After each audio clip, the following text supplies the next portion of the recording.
Ini bab berselawat ke atas Nabi sallallahu alaihi wasallam selepas bertasyahud. Dengan sanadnya Imam Abu Daud meriwayatkan daripada Ka'b bin Ujrah. Beliau berkata, qulna, ataupun qalu, kami berkata, ataupun mereka berkata, yakni para sahabat, wahai Rasulullah, engkau telah menyuruh kami berselawat ke atasmu dan memberi salam kepadamu.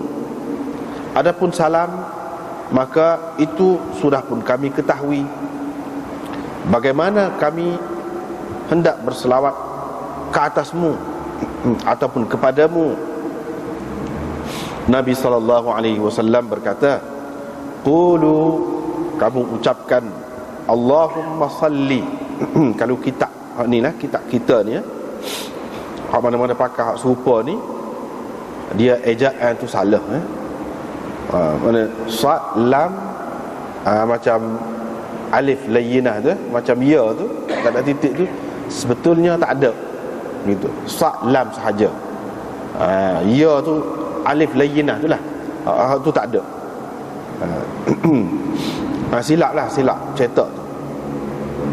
Allahumma salli.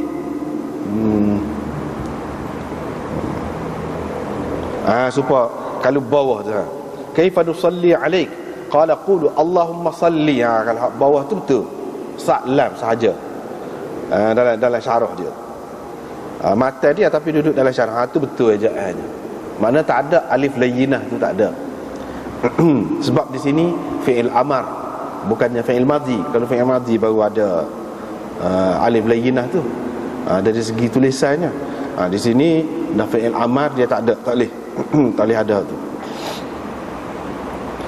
Kamu katakanlah, ya Allah, selawatkanlah ke atas Muhammad dan keluarga Muhammad seperti mana engkau telah berselawat ke atas Ibrahim, dan berkatilah Muhammad dan keluarga Muhammad seperti mana engkau telah berkati Ibrahim. Sesungguhnya engkau maha terpuji dan maha sempurna sifat-sifatnya. Ataupun maha agung, maha agung. Dengan sanadnya Imam Abu Daud meriwayatkan daripada Syu'bah bihadzal hadis. Hak tadi juga qala, cuma dalam ni dia kata, dalam ni nya dia kata, perawi dia, salli ala Muhammad. Itu betul, salli salam gitu saja. Salli ala Muhammad wa ala ali Muhammad kama sallaita ala ali Ibrahim.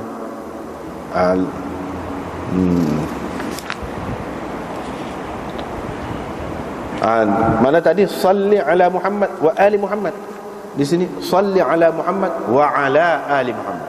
Mana ulang ala tu bezanya daripada hak tadi. Kama sallaita ala ali Ibrahim, tadi kama sallaita ala Ibrahim saja, tak ada ali Ibrahim. Itu bezanya. Adapun hak lain-lain, tak ada beza. Tadi pun Hafs bin Umar meriwayatkan daripada Syu'bah, daripada Hakam. Musaddad pula diambilnya daripada Yazid bin Zurai', daripada Syu'bah. Hak tadi juga, tapi ada beza sikit. Itu bezanya. Dengan sanadnya Imam Abu Daud meriwayatkan daripada Hakam bi isnadihi, dengan isnadnya dengan isnad Hakam bihadza, yani bihadzal hadis, hadis ini dengan sanad dia, hadis ini dia kemukakan begini lafaz dia, Allahumma salli. Supaya juga tu dia alif layyinah, itu dipanggil alif layyinah, bukan ya. Mana tak ada tu, salam saja. Allahumma salli ala Muhammad wa ala ali Muhammad kama sallaita ala Ibrahim innaka Hamidum Majid. Allahumma barik ala Muhammad wa ala ali Muhammad kama barakta ala ali Ibrahim innaka Hamidum Majid. Abu Dawud berkata. Zubair bin Adi meriwayatkan daripada Ibni Abi Layla seperti mana yang diriwayatkan oleh Mis'ar. Inilah Mis'ar ni. Illa annahu, cuma dia Zubair bin Adi dalam riwayat dia tu, dia kata dalam riwayat dia, kama sallaita ala ali Ibrahim.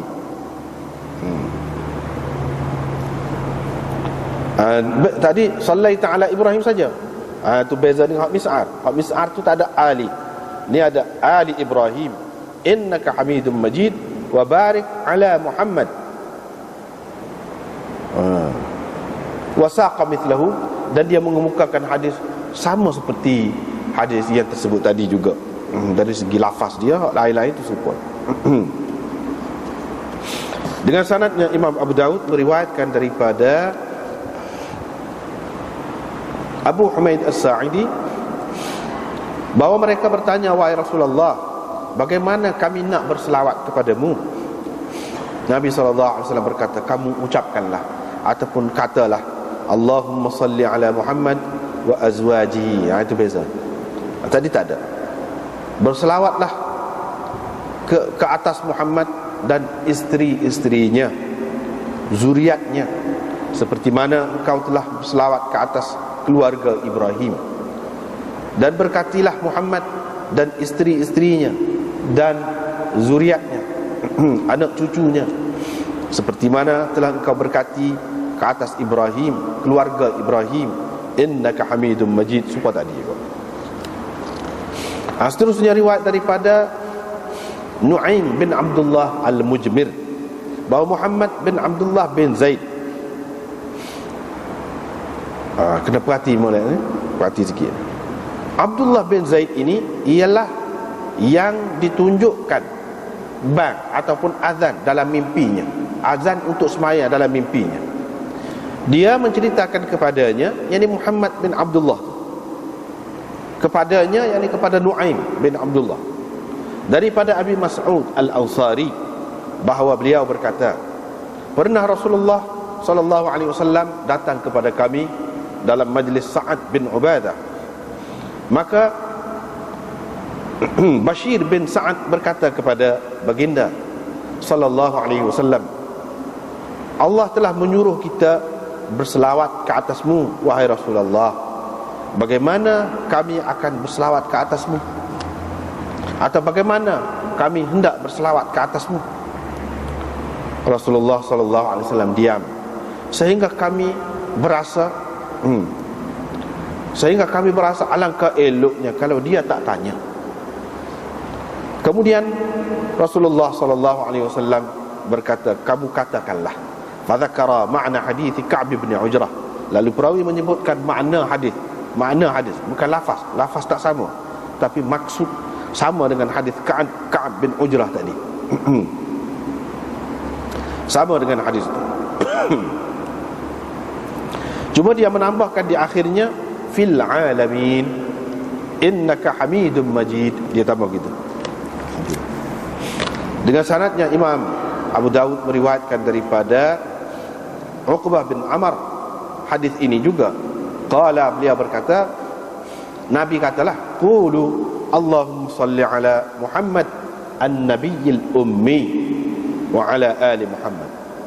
Berselawatlah ke atas Muhammad Nabi ummi dan ke atas keluarga Muhammad. Dengan sanadnya Imam Abu Daud meriwayatkan daripada Al-Mujmir lagi, Nu'aim bin Abdullah Al-Mujmir, daripada Abi Hurairah, daripada Nabi sallallahu alaihi wasallam, beliau berkata, sesiapa, Nabi sallallahu alaihi wasallam bersabda, sesiapa yang suka akan disukat untuknya dengan sukatan yang sempurna. Apabila dia mahu berselawat ke atas kami, Ahlul Bait, maka hendaklah dia mengucapkan begini, maksud Allahumma salli ala Muhammadin nabi wa azwajihi ummahatil mu'minin wa dhurriyyatihi wa ahli baitihi kama sallaita ala ali Ibrahim innaka Hamidum Majid. Ya Allah, berselawatlah ke atas Muhammad, Nabi ini, Nabi kita ini, dan isteri-isterinya, ibu-ibu bagi orang-orang mukmin, zuriatnya dan ahli keluarganya, seperti mana engkau telah berselawat ke atas keluarga Ibrahim, innaka Hamidum Majid. Bab ma yaqulu ba'da tasyahhud. Ini bab apa yang dibaca ataupun diucapkan oleh seseorang selepas bertasyahud. Dengan sanadnya Imam Abu Dawud meriwayatkan daripada Abi Hurairah, beliau berkata Rasulullah sallallahu alaihi wasallam bersabda, apabila seseorang daripada kamu telah selesai bertasyahud akhir, maka hendaklah dia meminta perlindungan dengan Allah daripada 4 perkara. Yang pertamanya daripada azab Jahannam, siksaan neraka Jahannam, dan daripada azab kubur, dan daripada fitnah kehidupan dan kematian, dan yang keempatnya daripada kejahatan Masih Ad-Dajjal. Dengan sanadnya Imam Abu Dawud meriwayatkan daripada Ibnu Abbas daripada Nabi SAW bahawa baginda selalu mengucapkan selepas bertasyahud, Allahumma inni a'udzubika min azabi jahannam, wa a'udzubika min azabil qabri, wa a'udzubika min fitnatid dajjal, wa a'udzubika min fitnatil mahya wal mamat. Ya Allah, aku berlindung denganmu daripada azab ataupun siksaan neraka Jahannam. Aku berlindung denganmu daripada azab kubur. Aku berlindung denganmu daripada godaan ataupun fitnah Dajjal. Dan aku berlindung denganmu daripada fitnah ataupun ujian dalam kehidupan dan kematian. Fitnah kehidupan dan kematian. Dengan sanadnya Imam Abu Dawud meriwayatkan daripada Hanzalah bin Ali bahawa Mihjan bin Al-Adra' menceritakan kepadanya, katanya, pernah Rasulullah sallallahu alaihi wasallam masuk ke masjid, tiba-tiba baginda mendapati ada seorang lelaki yang telah pun hampir selesai mengerjakan sembahyangnya. Ketika dia sedang bertasyahud, dia berkata, yakni selepas itu, Allahumma inni as'aluka, ya Allah, sesungguhnya aku bermohon kepadamu, ya Allah, Al-Ahad As-Samad, Tuhan yang Esa, Tuhan yang Esa, As-Samad, yang merupakan tumpuan segala yang memerlukan, sekalian yang memerlukan, Alladzi lam yalid, Tuhan yang tidak beranak, walam yulad, dan tidak diperanakkan, walam yakul lahu kufuwan ahad, dan Tuhan yang tidak ada satu pun yang menyamainya ataupun menyerupainya. Aku bermohon kepadamu antaghfirali. Di sini kalau dalam kitab kita ni dia tulis in, bawah tu pun dalam syarah tu pun in juga. Mana yang hamzah tu duduk bawah alif. Itu silap. Silap cetak tu. Sepatutnya hamzah tu duduk di atas alif, baru an, sebab dia jadi maf'ul kepada as'aluka. Inni as'aluka, dia jadi maf'ul. Bila jadi maf'ul dia kena an. Dia bukan in. Kalau in apa makna? Ni an ni an masdariyah. Dipanggil an masdariyah. Kalau an masdariyah dia bagi datah. Alif tu dan hamzah dia duduk datah. Alif tu bukan duduk bawah. Orang panggil an masdariyah. Jadi boleh ditakwilkan fi'il selepas dia tu dengan masdar. Gitulah mengikut kaedahnya. Antaghfirali. Jadi kita boleh kata as'aluka ghufranaka dhunubi. Begitu. Ataupun as'aluka maghfirataka dhunubi. Gitu. Jadi masdar. Antaghfirali, agar, supaya, itu maknanya, engkau mengampuni dosa-dosaku, sesungguhnya engkau Maha Pengampun lagi Maha Mengasihani. Qala, perawi berkata, faqala, maka Nabi SAW bersabda, qad ghufira lahu, qad ghufira lahu, ataupun qad ghafara lahu, qad ghafara lahu. Nabi kata begitu 3 kali. Sesungguhnya telah diampuninya, telah diampuni untuknya, ataupun qad ghafara lahu, Allah telah mengampuninya, sesungguhnya Allah telah mengampuninya. 3 kali Nabi kata. Bab ikhfa'it tasyahud, ini bab memperlahankan bacaan tasyahud. Dengan sanadnya Imam Abu Daud meriwayatkan daripada Abdurrahman bin Al-Aswad, daripada ayahnya, daripada Abdullah daripada Abdullah, beliau berkata, termasuk di antara sunnah ialah seseorang itu memperlahankan bacaan tasyahud, an yukhfiya at-tasyahhuda, yani an yukhfiya ar-rajulu ataupun al-mar'u at-tasyahhuda. Seseorang itu memperlahankan bacaan tasyahud itu, ataupun kita boleh juga kata an yukhfa at-tasyahhudu, iaitu diperlahankan bacaan tasyahud. Boleh juga. Itulah yang kita baca malam ini 2-3 bab. Kita balik semula tengok tadi bab selawat ke atas Nabi SAW selepas daripada tasyahud. Jadi apa makna selawat itu? Selawat kalau daripada Allah bermakna rahmat Allah. Kita minta Allah berikan, kalau kita bahasa kita kata cucuri, turunkan rahmat ke atas Nabi Muhammad SAW. Maksud rahmat itu ialah rahmat yang istimewa, rahmat yang khusus. Adapun rahmat yang umum itu sudah ada. Itu sudah ada dalam Quran, dalam hadis apa disebut, Allah SWT memang ada rahmat dia pada segala perkara, innallaha katabar rahmah ala kulli syai. Ada belaka rahmat dia, ada belaka.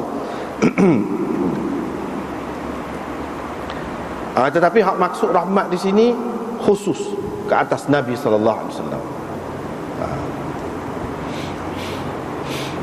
Kalau daripada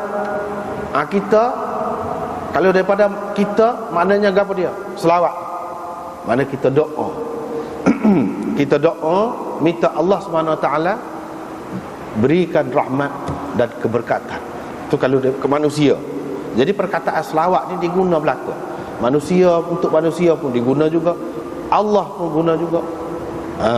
Kalau malaikat maknanya istighfar. Apabila malaikat berselawat, maksudnya malaikat minta supaya seseorang itu Allah ampunkan dosanya. Itu makna selawat kalau daripada malaikat. Jadi cerita sininya, hak selawat yang dimaksudkan di sini iaitu selawat hak selepas tasyahud.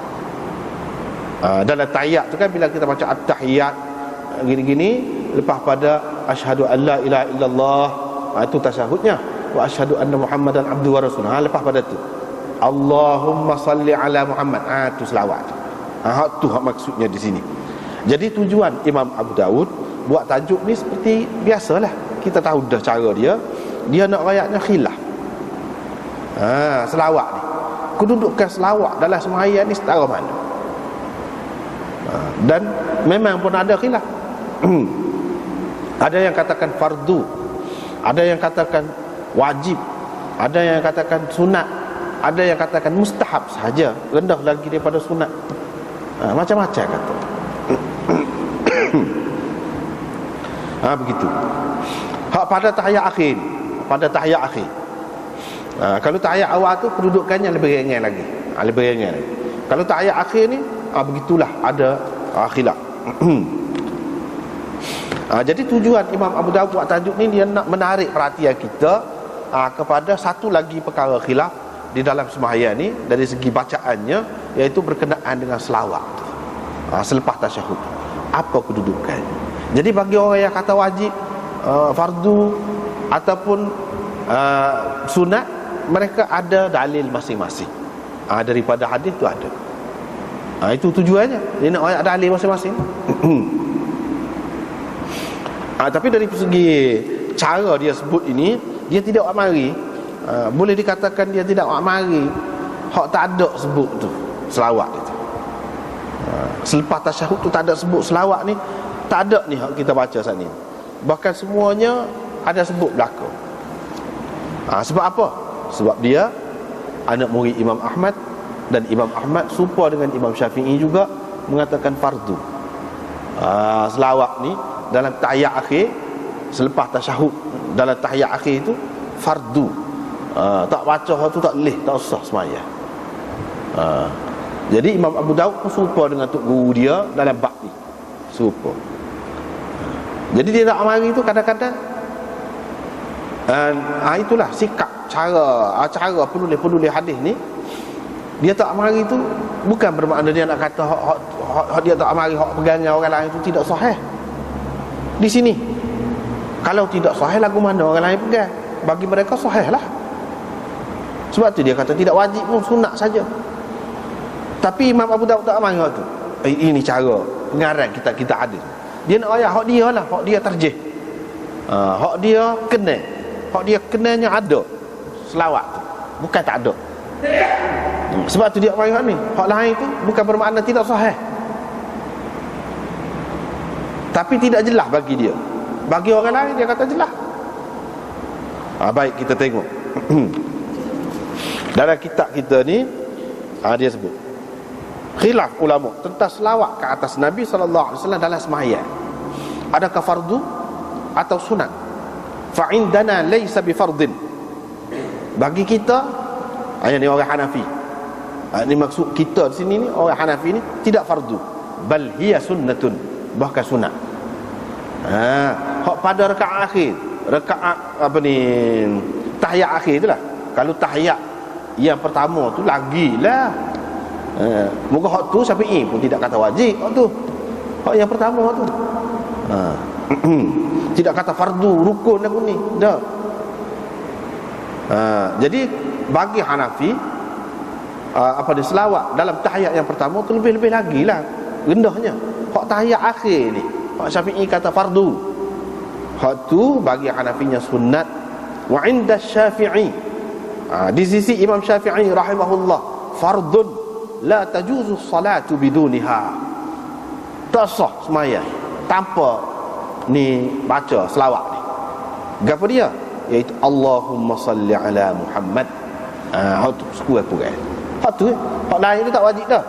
Tak fardu dah hak lain tu. Keluarga ke budak dah. Atas Nabi saja. Allahumma salli ala Muhammad, sekat tu. Lepas tu assalamualaikum tak apa dah. Cuma kalau nak sempurna lagi, seperti dia sebut sana lah, banyak kan hadis ni gini sambung lagi lah. Tapi kalau tak pun tak apa, sekat tu je. Kalau baca lagi molek. Kalau mengikut Syafi'i, tapi hak lagi-lagi tu tidak fardu. Fardu di sini maksudnya rukun. Rukun maknanya tidak jadi sembahyang tu, tak sah sembahyang. Baik. Walahu fi fardiyati salati fil ula qaulan. Bagi Imam Syafi'i tentang fardu ke tidak selawat ni dalam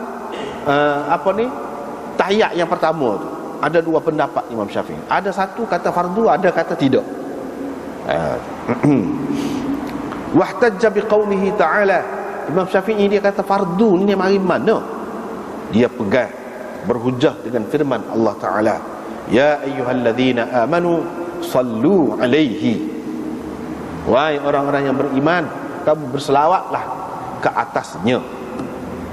Ke atasnya, yakni ke atas Muhammad. Wa mutlaqul amri lil fardiyah, kata dia. Jadi kalau nak kira perintah ni, kalau asal dia secara mutlak begitu, dia memberi makna fardu.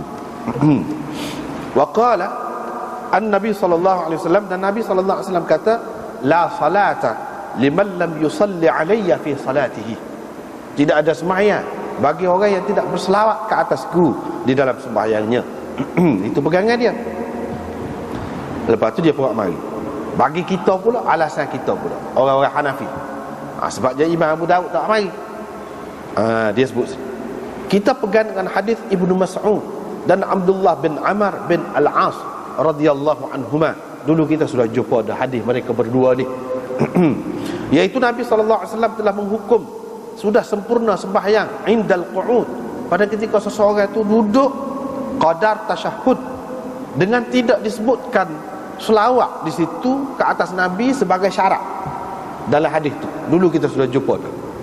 Dalam hadis tu dia kata bila sudah duduk qadar tu sudah sempurna dah sembahyang. Dia tak ada sebut pula selawat atas Nabi ni sebagai syarat. Jadi hak itulah pegangan orang Hanafi.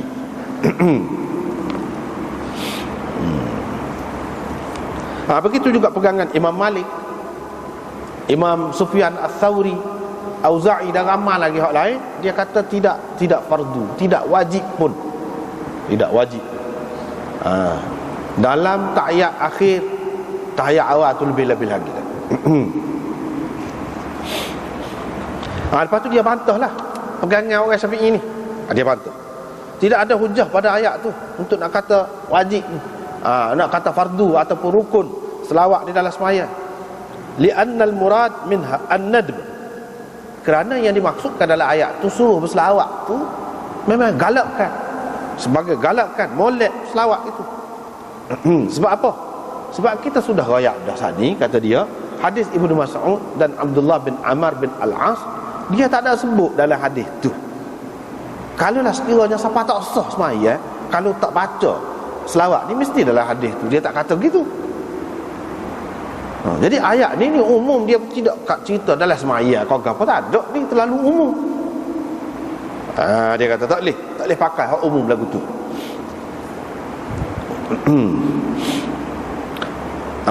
Sebab apa? Sebab amar yang mutlak kalau mengikut kaedah usul, kalau nak pakai usul fiqh, dia kata la yaqtadi takrar, tidak memberi arti kena berulang kali. Kalau perintah suruh, kalau tidak berkait dengan waktu, tidak berkait dengan benda lain, tidak ada dalil lain, semata-mata suruh, tidak bermakna suruh banyak kali. Sekali kalau kita buat pada dah. Misalnya bila suruh pergi haji, apa kan? Sekali ya. Wajib atas seseorang tu pergi haji. Begitu juga sini dia suruh selawat. Mesti nak kali kau dalam sembahyang, mana dalil? Dia kata tak ada. Dia kata bahkan sudah memadai sekali saja. Dan tidak oyak pula dalam ayat tu, dalam sembahyang kau, di luar sembahyang tak ada sebut kau tu. Itu dia. Memadai sekali. Sebab itulah Al-Karhi, seorang ulama dalam mazhab Hanafi, dia kata selawat ke atas Nabi fardul umr, fardu sepanjang hayat ni sekali, kurang-kurang dia kena kata Allahumma salli ala Muhammad. Sepanjang supaya haji lah juga. Sebab apa? Dalam ayat ni tak ada ketentuan pada ketika sembahyang kau, pada ketika gini tak ada. Cuma dia suruh selawat. Memang molek lah selawat. Tapi sekurang-kurangnya kata dia sekali dalam hidup, supaya haji lah kata dia. Sebab bila suruh, dia memberi makna tidak berulang, tidak mesti berulang. Sekali sudah cukup dah. Itu dari segi usulnya, kata dia. Lepas tu dalam hadis ni, tidak ada sembahyang bagi orang yang tidak berselawat ke atas dalam sembahyangnya. Itu menafikan kesempurnaan, kata dia. Apabila tidak buat benda hak sunat, tak sempurna juga. Menafikan kesempurnaan, bukan menafikan tak ada langsung sembahyang tu, tak sah langsung sembahyang, tak, kata dia. Ini serupa dengan hadis la salata li jaril masjid illa bil masjid. Mana adakah siapa tak sah kalau orang tidak sembahyang di masjid? Kalau dekat-dekat masjid siapa tak sah nak sembahyang dia? Tak. Tapi maksud dia di sini tidak sempurna. Jadi serupa juga tadi pun kita kata lagu tu. Jadi hak sempurna ni kalau perekat tu ni sunat je, bukan sampai fardu. Dia kata gitu. Wa bihi naqul, itulah pendapat kita. Ni orang-orang Hanafi kata. Habis itu. Jadi Imam Malik gapo ni dia banyak serupa dengan Imam Abu Hanifah. Dia pun kata tidak fardu, tidak fardu. Tapi molek, semua kata molek. Kalau kata tu molek, siapa habis ada dalam hadis ni molek, baca doa lagi lepas pada tu. Molek, semua kata molek. Cuma dari segi rukun tu, adakah rukun? Tu dia mau tak saya terima. Sebab kalau nak pegang dengan ayat Quran, tidak jelas ayat itu, terlalu umum. Itu berkenaan dengan hak selawat dalam sembahyang. Kalau luar sembahyang ni lagu mana? Dalam kitab kita ni dia ada sebut juga. Kalau di luar sembahyang, ia adalah fardu ke atas setiap orang Islam yang baligh dan berakal sepanjang hayat dia sekali sekurang-kurangnya. Itu fardu. Kalau tidak, dosa dia. Kita tidak berselawat tu dosa. Hak tak sembahyang, hak lain-lain tu banyak lagi. Kalau dia boleh nak berdosa pun, hak ni pun berdosa juga. Kalau sepanjang hayat tak pernah selawat kepada Nabi SAW. Tapi kalau dia sudah selawat sekali, sudah memadai dah. Lepas dah. Itu mengikut pendapat Al-Karhi. Tapi mengikut Tahawi, dia kata apa? Dia kata setiap kali bila disebut nama Nabi SAW, dia selawat. Wajib dia kena selawat, kata dia. Ataupun dia dengar nama Nabi, dia sebut ke, dia kena selawat, wajib. Jadi karhi yang dia pegang dengan usul. Begitu juga bukan karhi saja, ramai lagi orang lain yang berpendapat begitu. Dia kata kalau perintah ni mutlak, dia memberi makna sekali saja, sekurang-kurangnya, sekali saja. Bila dia sudah melakukan, maka gugurlah hak fardu tu kata dia. Seperti mana kalau haji, bila dia pergi sekali haji, lepaslah lah. Begitulah juga ni. Jadi Imam Tahawi pula dia kata sebab selawat ni, sebab disebut nama Nabi tu ataupun dia dengar, jadi ini berulang sebut tu. Kalau banyak kali orang sebut, jadi sebab tu semua sembahyang bila masuk waktu, berulang pula. Tuhan suruh sembahyang, jadi sembahyang tu terikat dengan waktu. Bila masuk waktu tu ada pula wajib, bila masuk pula esok ada pula, gitu. Jadi hak ni pun lagu tu juga, sebab disebut nama Nabi tu, sebab tu yang kena selawat. Jadi bila disebut kena selawat. Tak kira banyak kali pun, itu pegangan dia. Seperti mana wajibnya sembahyang, puasa, jadi apabila berulang pula syarat dia tu, maka adalah masyurut dia, adalah bila tiba bulan puasa, adalah wajib dia. Tahun depan pula, tahun depan sekali lagi pula, begitulah seterusnya. Jadi itu pendapat dia. Lepas tu banyak lagi sebenarnya masalah selawat ni sedara mana. Itu pendapat dia. Ada yang mengatakan kalau dalam satu majlis ni, misalnya kita ngaji ni, kita ngaji ni banyak kali sebut nama Nabi ni, kalau kita sebut sekali pada dalam majlis tu, ada juga pendapat gitu, sebut sekali. Ataupun akhir sekali ke Allahumma salli ala Muhammad, cukup. Tak sebut banyak kali pun tak apa. Ada juga yang mengatakan kalau dalam ramai-ramai ni seorang yang kata Allahumma salli ala Muhammad ataupun sallallahu alaihi wasallam, pada ada. Jadi macam-macam lah kata tu. Walau bagaimanapun semua terima kalau kita sebut semua setiap kali. Sebab Imam Tahawi kata tu memang molek, memang molek. Tapi adakah sebab dosa kalau tidak sebut? Tu khilaf juga. Itu pun khilaf juga.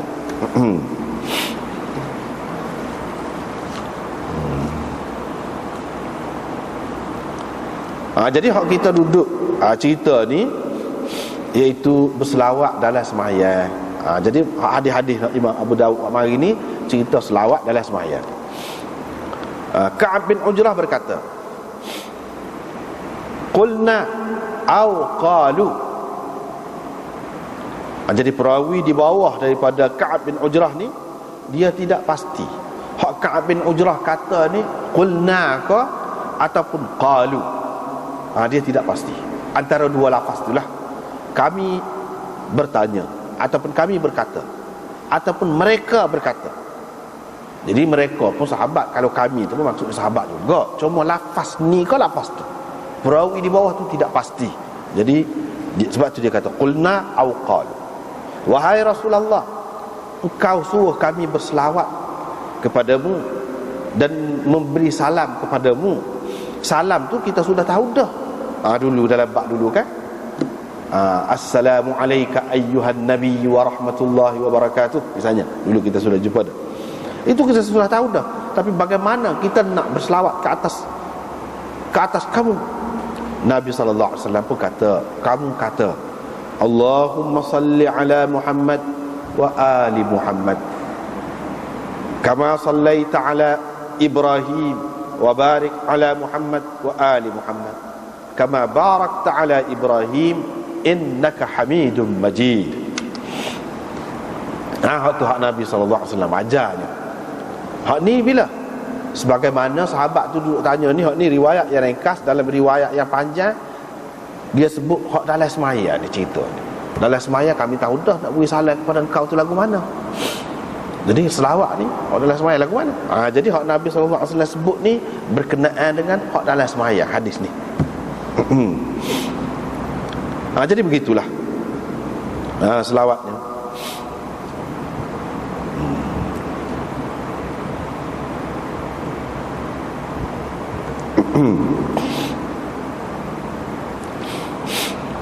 Baiklah. Di sini dia kata selawatlah ke atas Muhammad dan ali Muhammad. Tadi kita terjemah makna keluarga Muhammad, tetapi mengikut ulama ada banyak pendapat tu situ tu. Jadi al ini tidak semesti dengan makna keluarga. Di sini dia petik pendapat Mullah Aliul Qari. Aliul Qari tulis Alu Muhammad. Ada ulama kata iaitu keluarga Nabi yang haram menerima zakat, mengambil zakat, seperti Bani Hashim, Bani Muttalib. Itu yang pertama. Yang kedua, dia kata Al Muhammad itu kullu taqiyyin, setiap orang Islam yang bertakwa, yang jujur, yang baik. Itu Al Nabi kita. Jadi kalau kita terjemah keluarga itu mengikut salah satu daripada sekian banyak makna yang telah disebutkan oleh ulama. Itulah, padahal makna dia tu banyak. Ada juga ulama yang mengatakan al itu iaitu sekalian ummatul ijabah. Ini semua orang Islam yang menerima seruan Nabi SAW. Tak kira lah bertakwa atau tidak bertakwa, semua termasuk di dalam al. Ada juga itu pendapat yang kedua, yang ketiga. Yang keempat, ada juga yang mengatakan al dia tu iaitu isteri-isterinya dan orang yang haram menerima sedekah ataupun zakat, termasuklah dalam mereka ini iaitu keturunannya, keturunan Nabi SAW. Ibnu Hajar berkata mereka ialah orang-orang mukmin dari kalangan Bani Hashim dan Bani Muttalib mengikut Imam Syafi'i dan jumhur ulama. Tapi ada juga ulama mengatakan iaitu anak-anak Fatimah dan keturunan mereka. Lepas tu ada pula yang kata isteri-isteri dia dan zuriat dia. Ada pula yang kata kullu muslimin, setiap orang Islam. Wa ilaihi wa mala ilaihi Malik wa ikhtarahu al-Azhari wa akharun wa huwa qaul Sufyan ats-Tsauri wa ghairihi wa rajjahahu an-Nawawi fi syarh Muslim.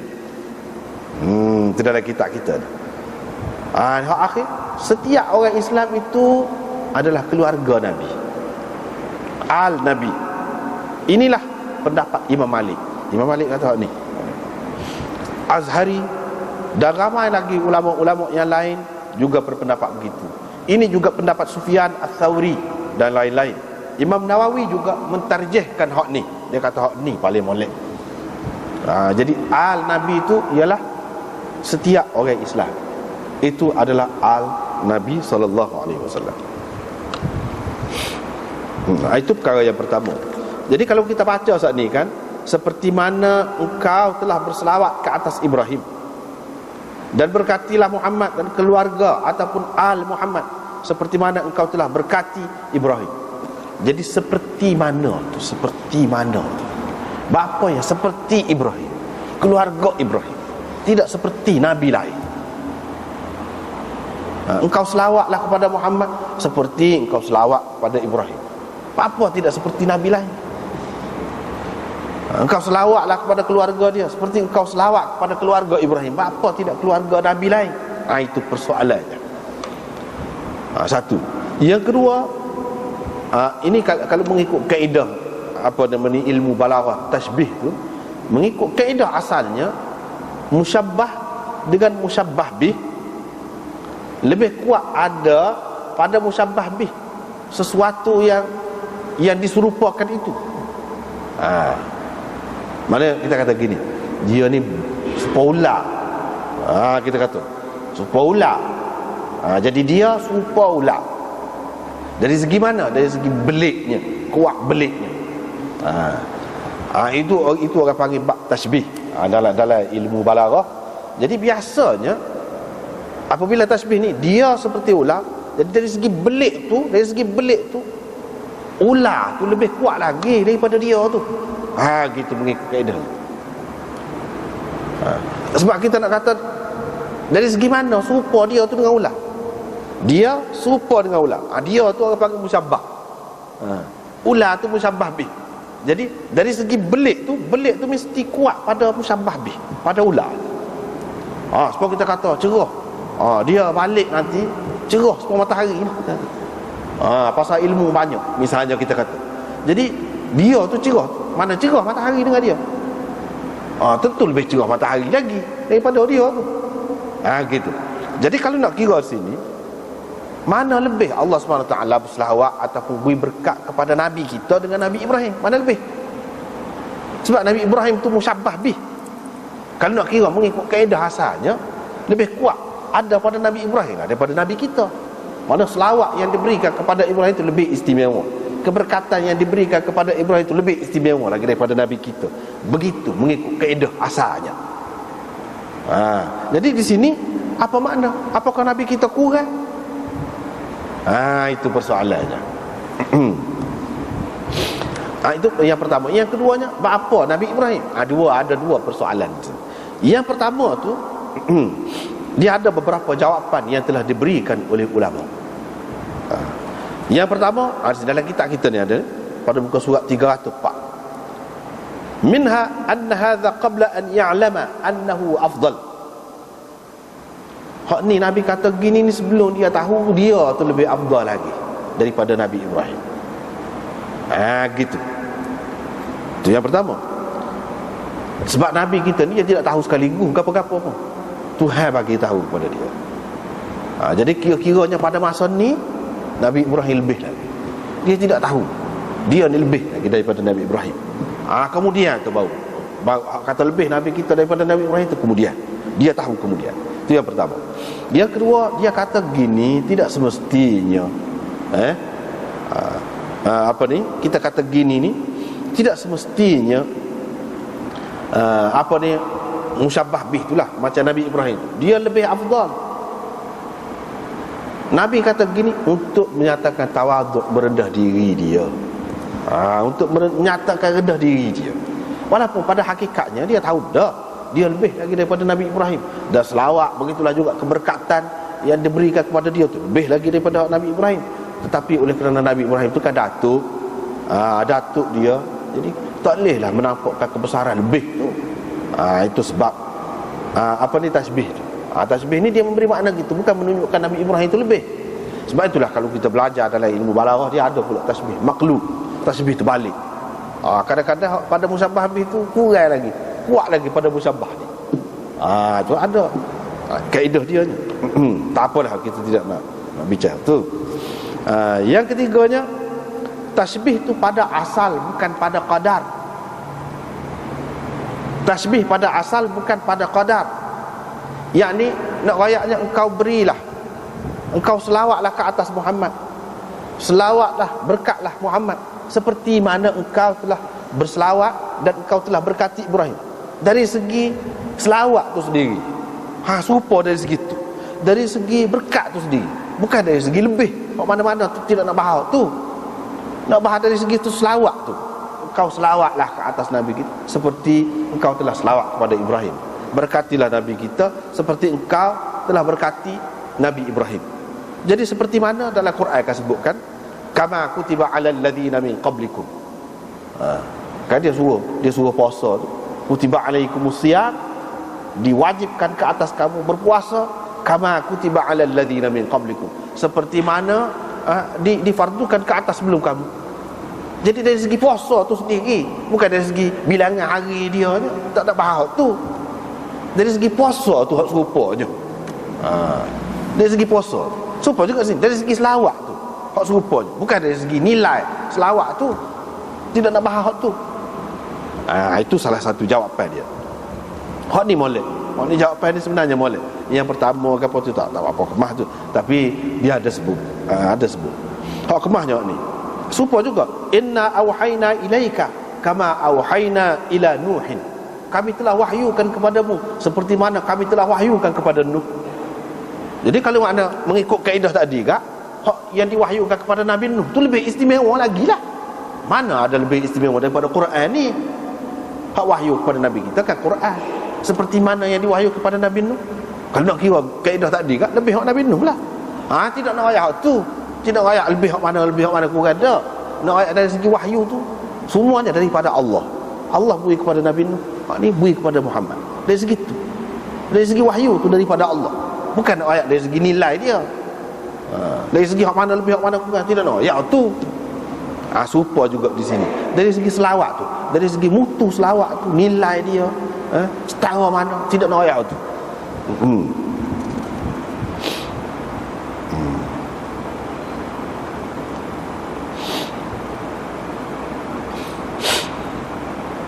Ada juga yang mengatakan kaf ni ta'lil. Kaf kama sallaita, bukan makna seperti, kerana, dengan makna kerana. Ya Allah, engkau selawatlah kepada Muhammad kerana engkau telah berselawat kepada Ibrahim. Engkau berkatilah Muhammad kerana engkau telah berkati Nabi Ibrahim. Jadi sebab Nabi kita ni kan serupa dengan Nabi Ibrahim dari segi perjuangan dia, kerja dia. Kalau Allah Subhanahu Wa Taala telah memberkati Nabi Ibrahim, telah merahmati Nabi Ibrahim, begitulah juga sebab tu ada juga pada Nabi Muhammad ini, untuk mendapat selawat dan untuk mendapat keberkatan daripada Allah. Sebab itu sama-sama ada. Itu kaf di sini dengan makna ta'lil, kerana.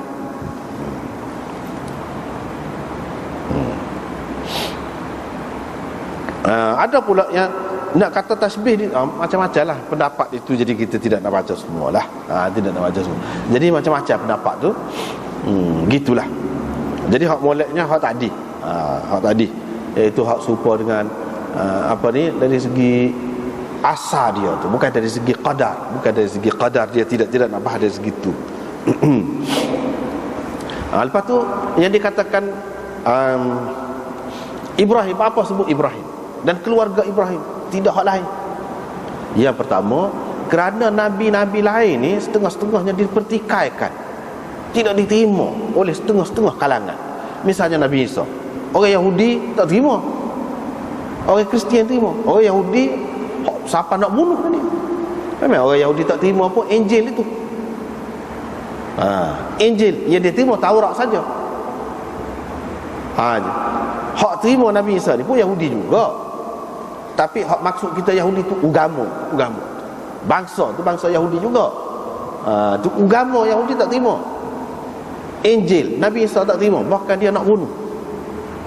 Dia kata macam-macam, Nabi Isa ni anak zina lah, macam-macam. Dia kata. Makna dia tak terima. Begitu juga orang-orang Yahudi tak terima misalnya Nabi Sulaiman, Nabi Daud. Dia tidak terima sebagai Nabi, dia terima sebagai raja di kalangan pokok dia, pemerintah, ahli politik di kalangan pokok dia. Tapi Nabi Ibrahim semua agama mana pun terima. Jadi maksudnya Nabi kita ni sifat dia lagu tu juga. Dia kehendaki minta dengan Tuhan tu biar semua kalangan boleh terima. Semua kalangan boleh terima. Dan kita perhati memanglah begitu. Sebab itu semua bangsa, walaupun dia ada kebanyakan bangsa tu beragama ni, tapi dia ada juga bangsa tu agama Islam. Ada juga. Hatta Yahudi sekalipun. Bani Israel lah kita kata, Bani Israel sekalipun. Daripada zaman Nabi SAW lagi sudah ramai dah hak masuk Islam. Apa lagi hak kemudian? Itu satu.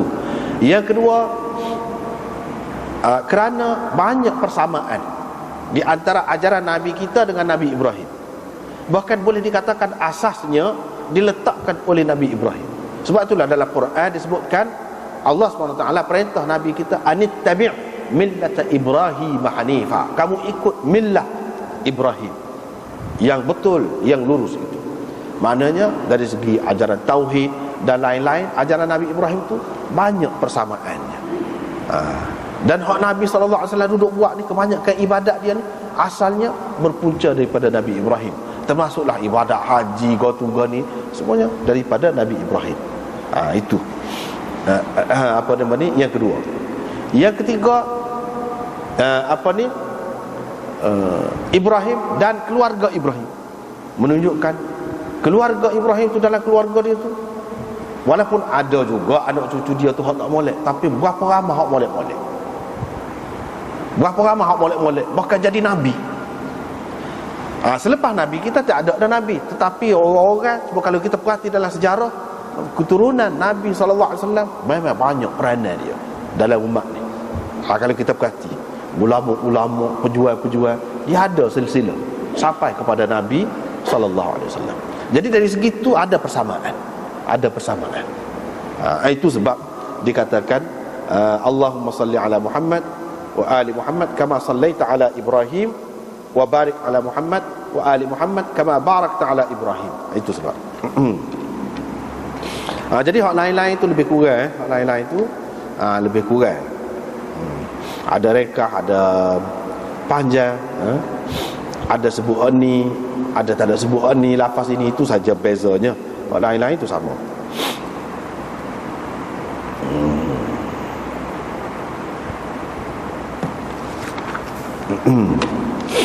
Lepas tu ada juga yang sebut Allahumma salli ala Muhammad wa azwajihi, sebut azwajihi wa dzurriyyatihi, dan zuriatnya. Ada juga. Boleh juga kalau nak buat lagu tu, nak baca lagu tu pun boleh juga.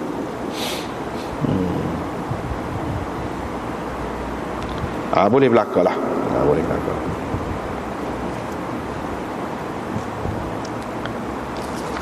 Lepas tu ada sebut fil alamin innaka hamidum majid. Fil alamin itu pun ada juga di dalam hadis, ada juga. Jadi kita nak pakai mana-mana boleh, tak ada masalah tu.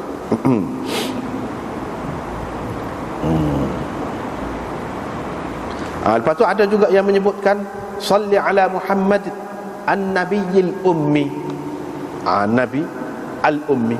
Boleh juga kalau lagu tu pun boleh juga. Nabi ummi.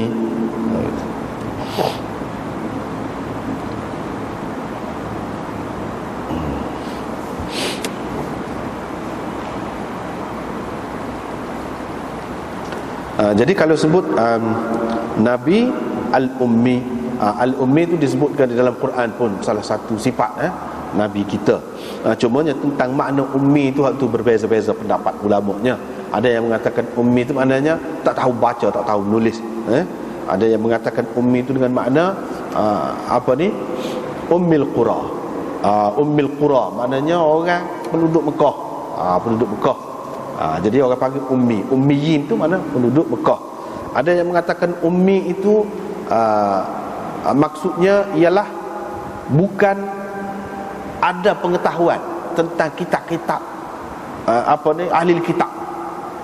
Sehingga orang-orang Yahudi sendiri pun tak erti tentang kitab tu dipanggil ummi juga dalam istilah Quran, dalam Quran. Wa minhum ummiyun la ya'lamun al-kitab. Ada di antara mereka itu, ni pokok Yahudi ni, ummi. Jadi ummi itu mana kan? Dalam Quran itu sendiri kata la ya'lamun al-kitab, tak erti kitab. Tak erti kitab agama. Jadi bukan ummi ni mana khusus dengan Nabi kita ataupun orang Arab saja orang tak erti baca, bukan gitu. Di sini maksudnya walaupun erti baca pun tapi tak erti tentang kitab daripada langit ni, tak erti. Tak ada punca dia. Sebab memanglah kalau orang Arab memang tak ada lah Nabi sebelum daripada Nabi kita. Ada bunuh lah Nabi Ismail dulu, lama. Lepas pada tu tak ada, tidak serupa orang-orang Yahudi. Walaupun bagaimanapun dalam Quran disebutkan ummi itu bukan untuk orang Arab saja. Untuk orang Yahudi sendiri pun, walaupun mereka tu pandai menulis tapi tak tahu tentang kitab agama, dia panggil ummi juga. Hak itulah hak lebih sahihnya. Hak tu lebih sahih. Bukan makna tak erti baca, tak erti menulis. Kalau tak erti baca, tak erti menulis, makna tak erti baca belaka lah. Sebab diutuskan Nabi itu kepada ummiyin. Jadi Sayyidina Umar kata tak erti menulis kah? Sayyidina Umar tak erti menulis, tidak diutus untuk dia. Kata kau diutus untuk hak buta huruf saja. Jadi dengan sebab tu tak kena tu kata lagu tu. Bahkan hak sebetulnya orang Arab sudah ramai dah pandai menulisnya pada zaman Nabi sallallahu alaihi wasallam tu. Kalau tidak, apa faedah digantung syair sabul muallaqat ke apa di dekat Kaabah tu gantung ke dia tulis tu. Kalau dah buta huruf belaka, tak ada faedah. Jadi istilah ummi ni perlu kita faham. Kebanyakan orang tidak kata ummi ni buta huruf satu maknanya, padahal makna banyak lagi. Kita nak beri makna yang tepat untuk ada dalam hadis, dalam Quran ni kena tengok Quran dan hadis lah. Sedangkan kita tengok dalam Quran sendiri, untuk orang Yahudi hak erti baca, erti menulis tu dipanggil ummi juga. Cuma dipanggil ummi tu la ya'lamun al-kitab, dia tak tahu kitab. Kitab tu maksud kitab agama.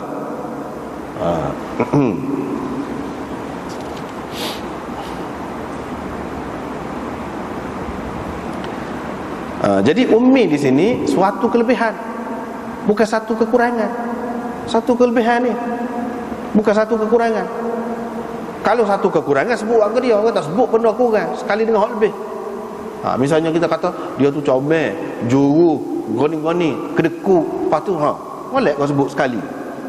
Takkanlah lagu tu buta huruf ni tak molek bangsa mana pun tak molek. Sebab itulah Nabi SAW hak mana tak erti menulis, sahabat tu dia ajar, dia suruh menulis.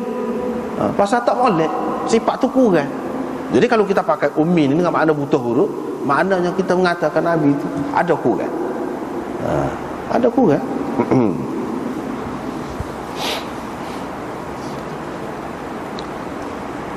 Cuma setengah orang dia kata tidak jadi kurang, walaupun dia tak erti baca, tak erti menulis, dia pandai lebih pada orang lain lagi. Dia orang kata itulah. Masalahnya bukan Nabi saja yang dikatakan buta hurufnya, orang lain-lain pun ramai lagi tu buta huruf juga. Buta huruf juga. Tapi tidak apa namanya kita kata hak kita kata apa Nabi sallallahu alaihi wasallam tahu baca, tahu menulis gapo ni, bukan maknanya dengan belajar. Bukan dengan belajar, dia tahu sendiri. Selepas Allah Subhanahu wa taala beri wahyu kepada dia, dia boleh baca. Sebelum pada tu tak belajar mana-mana, semua orang tahu. Tak masuk sekolah, tak belajar supaya orang lain-lain. Itu satu kelebihan juga, mukjizat juga. Mukjizat juga. Daripada kita mengatakan dia terus tak tahu. Sebab itulah dalam Quran disebut ma kunta tatlu min qablihi min kitab wala takhutuhu bi yaminika idzal lartabal mubtilun. Dulu mu tak baca kitab min qablihi, sebelumnya. Nya tu sebelum mana? Sebelumnya.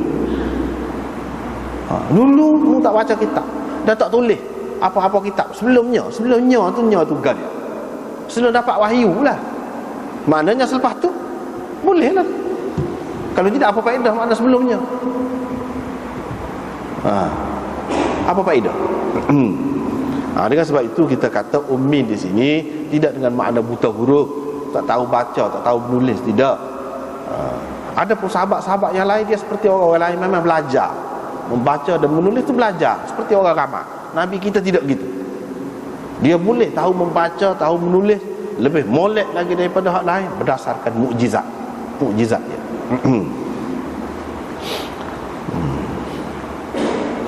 Sebab tu adalah riwayat seterusnya ada sebut salli ala Muhammad an-nabi wa azwajihi ummahatil mu'minin wa dhurriyyati. Boleh juga lagu ni pun boleh juga. Boleh berlaku. Boleh pilih hak mana-mana. Cuma ada dua perkara di sini sebagai tambahan. Sebagai tambahan dalam kitab syarah ni pun dia ada dua perkara. Yang pertama, bolehkah kita nak sebut warhamhu, Allahumma salli ala Muhammad wa barik ala Muhammad warhamhu misalnya, bolehkah kita kata gitu? Ataupun watarhamhu, bolehkah tidak? Itu perkara yang pertama. Yang kedua, kita nak tambah sayyidina ni, boleh ke tidak? Setara mana kedudukan? Itu dua perkara. Jadi yang pertama masalah tarahum, khilaf ulama. Ada yang mengatakan tak boleh. Warham tak boleh kata warham Muhammadan, ataupun taraham Muhammadan tak boleh. Tapi ada juga ulama dalam mazhab Hanafi mengatakan tidak makruh, tak apa, boleh kata lagu tu. Nak tambah boleh, dia kata. Dalam Durrul Mukhtar, kitab fiqh Hanafi, dia kata wasahha adamu karahati tarahum. Dah sah, mana tidak makruh kalau tarahum. Kata warhabhu, rahmatilah dia dengan lafaz tu. Qala Syami berkata, syarih kepada kitab Durrul Mukhtar. Jadi maksud dia, kata dia, lam yasihha nadbuhu li adami thubutihi fi salati tasyahhud. Dia kata tidak sah, maknanya molek kata lagu tu pasal apa? Sebab tidak sabit dalam mana-mana hadis hak sebut tentang selawat ni, dalam tasyahud ni tak ada sebut tu. Sebab itu dalam syarah Mulia dia sebut lagi ni. Qala fil faid wal aula tarkuhu, hak moleknya jangan kata. Dalam syarah Minhaj lirramli, ni hak Syafi'i, Minhaj. Dalam syarah Minhajut Talibin lah, Imam Ramli Nihayah, nama kitab dia Nihayatul Muhtaj, syarah Minhaj. Dia kata qala an-Nawawi fil Adhkar, Imam Nawawi dalam Adhkar berkata wa ziyadatu warham Muhammadan wa ala Muhammad kama rahimta ala Ibrahim bid'atun. Itu kata Imam Nawawi dalam azkar. Jadi tambahan warham Muhammadan dan keluarga Muhammad kama rahimta ala Ibrahim itu adalah bid'ah, kata dia. Bid'ah. Pak kita kata tak molek ke kita nak minta biar Tuhan rahmat? Tak boleh. Dia tidak ajar lagu tu, tak ada dalam hadis. Hak tak ada dalam hadis walaupun molek. Tengok Imam Nawawi kata bid'ah. Imam Nawawi kata bid'ah. Itulah sebab yang kita kata dah banyak perkara kadang-kadang asalnya benda tu molek tak apa, tapi tak kena letak tepat dia jadi bid'ah. Ni tengok Imam Nawawi kata bid'ah. Lepas tu orang kata ada dalam hadis tu banyak tu hak minta rahmat untuk Muhammad tu. Sebab itulah wa'turida biwurudiha fi iddati ahadith sahhaha al-hakim ba'daha, iaitu wa tarahham ala Muhammad. Dalam hadis-hadis, beberapa hadis yang diriwayatkan oleh hakim ada sebut tu. Lagu mana? Imam Nawawi kata bid'ah. Tetapi ba'du muhaqqiqi ahli hadis, pengkaji-pengkaji ahli hadis ni dia tolak pula orang yang kata gitu. Sebab apa? Ada dalam kitab hakim itu waham, kata dia. Tak betul lagu tu. Dia lepas tu selain daripada tu, hakim ni banyak dia kata sahih, kadang-kadang dhaif. Hak dia kata sahih tu, hak ni bukan dhaif begitu saja, tetapi dhaif sangat, syadidatud dhaf, tak boleh nak amal. Ni kalau hak dhaif sangat tak boleh nak amal, dia kata tak boleh. Lepas tu mana? Ni ulama hadis, di antaranya Abu Zur'ah, yang tokoh ulama hadis ni, selepas dia kemukakan hadis-hadis hak dikemukakan oleh hakim tadi, ada sebut lagu tu wa bayyana dha'faha, dan dia kata, dia royak ni dhaif sebab ni wala'alla al-man' arjah. Jadi hak tak leh tu, hak tu lebih kuat. Sebab apa? Sebab tidak ada di dalam hadis. Kalau ada hadis dhaif pula dhaif sangat, tak leh. Lepas tu dia kata wa bima taqarrara ulima anna sabab al-inkar kaunu ad-du'a bir rahmah lam yathbut minha min tariqin yu'taddu bih wal bab ittiba'. Dia daripada keterangan yang lalu dapat diketahui bahawa sebab dibantah oleh ulama taksibui kata di lagu ni doa rahmah ni sebab tidak sabit, tidak ada di dalam hadis yang boleh dipakai, tak ada dalam hadis. Sedangkan bab ini bab ittiba', ni bab ni barang kita kena tahu. Dia kata lagu tu tak boleh nak mengada-ngada, nak buat-buat.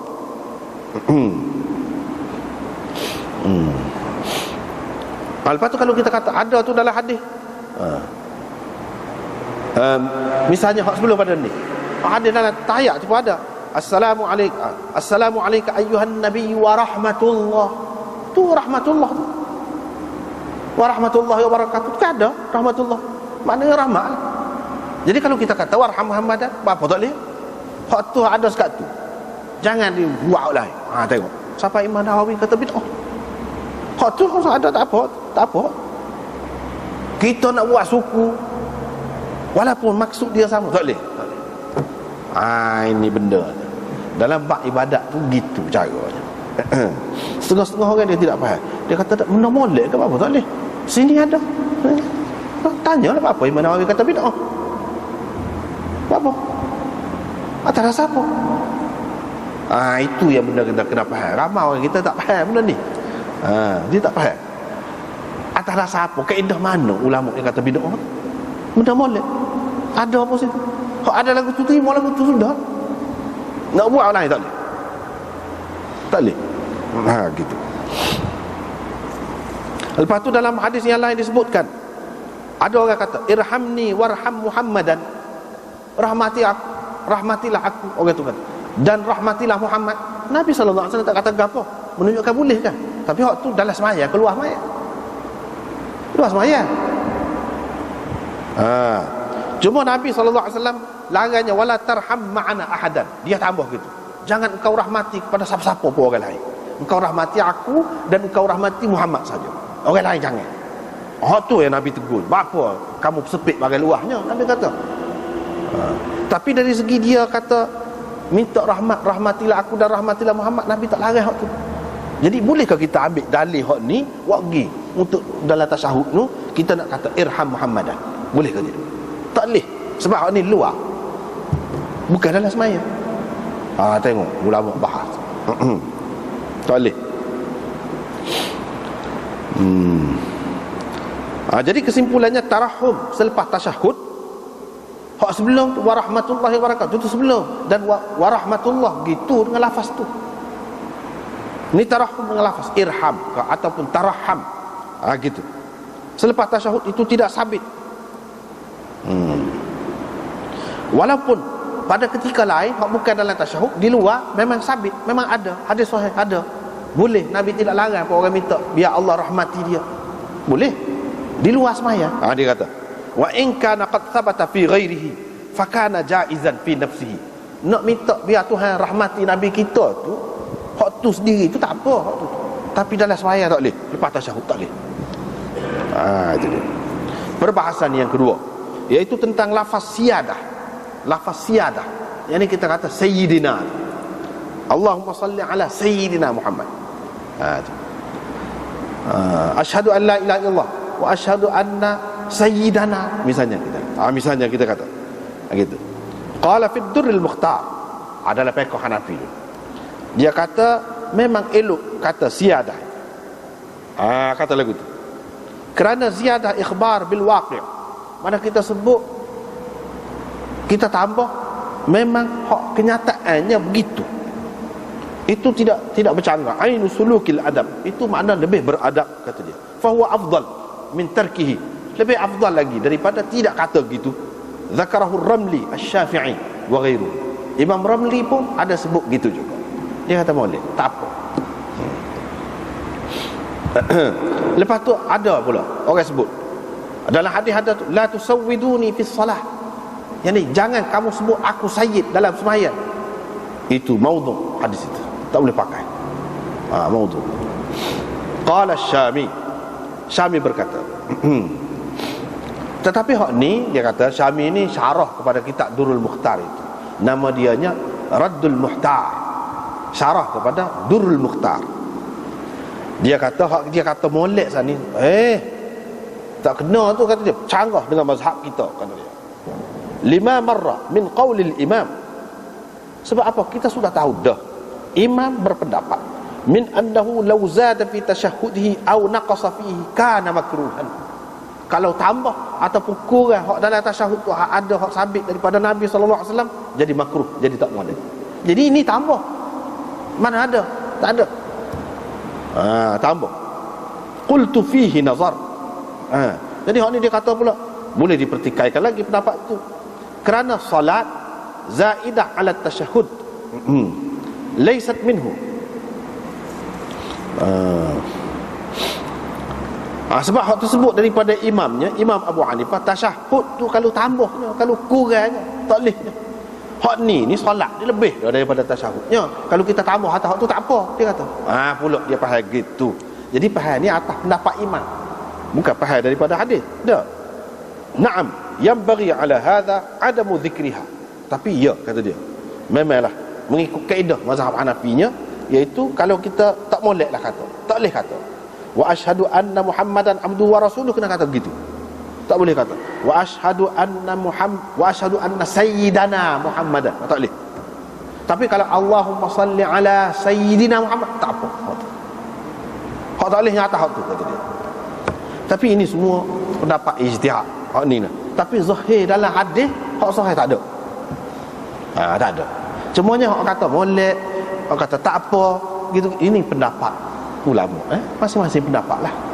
Masing-masing pendapat. Saat ni kita sudah sebut dah. Tapi kalau hak tasyahud itu tak molek, tak apa.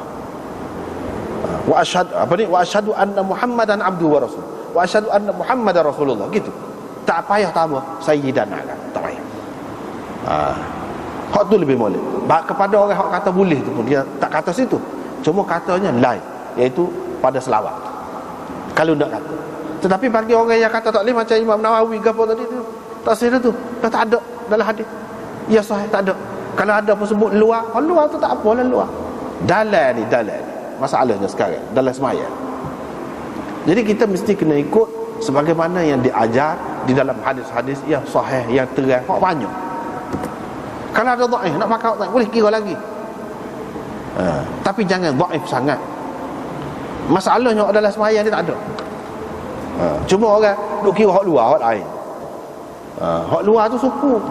Hak masalah hadis. Jangan kamu sebut saya dalam sembahyang aku hadis maudhu'. Itu suku. Kita kata maudhu' lah tu. Tapi masalahnya bukan tak boleh kata disebab tu, sebab pegang dengan hadis tu bukan hadis. Tetapi kerana dalam bab benda-benda lagu ni supaya Manawi kata tadi lah, pasal tidak sabit. Bila tidak sabit pada tasyahud ke, pada selawat ke, pada mana-mana kau tak boleh. Gitulah. Hak moleknya tidak. Tapi kalau nak kata juga benda ni seperti kata saat ni lah, ada masih lagi khilaf. Bukanlah siapa tak sah sembahyang, tidak siapa lagu tu. Cuma dari segi hak afdal, hak mana lebih afdal? Hak lebih afdalnya seperti yang ada dalam hadis-hadis ni lah. Hadis-hadis ni sebanyak-banyak dulu baca ni tak ada lagu tu. Tak ada. Jadi nak mana gitu kan? Seperti kita lah, kok kita gini. Kan kalau kita pergi ni, ada ni lencana ke atau ni, dia pakai ni kan, kalau dia Perdana Menteri pun dia tulis nama dia ya. Tak payah tulis Datuk Seri, Datuk Seri, Menteri Goni. Ada panjang benar nak tulis hak tu. Memang hak rasmi gitu. Hak ni pun lagu tu. Walaupun tahu dah dia tu Sayyidina lagi, dia tu memang Sayyidul Awwalin wal Akhirin. Kalau nak sebut banyak benar lah. Hak luar nak sebut, tapi hak dalam ni hak dia sebut lagu mana? Lagu tu. Hak tu pun kita pegang gitulah, tak ada lah keistimewaan dia ni Perdana Menteri kau siapa. Supaya nama dia saja. Hak gitu. Hak ni pun lagu tu. Bukan bermakna menafikan, merendahkan dia. Dak tu suku hak tu. Tetapi yang diajar dalam tasyahudnya begini gitu. Kita terima gitu. Bau ma yaqul ba'da tasyahud. Apa yang dibacakan selepas tasyahud. Sekatulah Allah.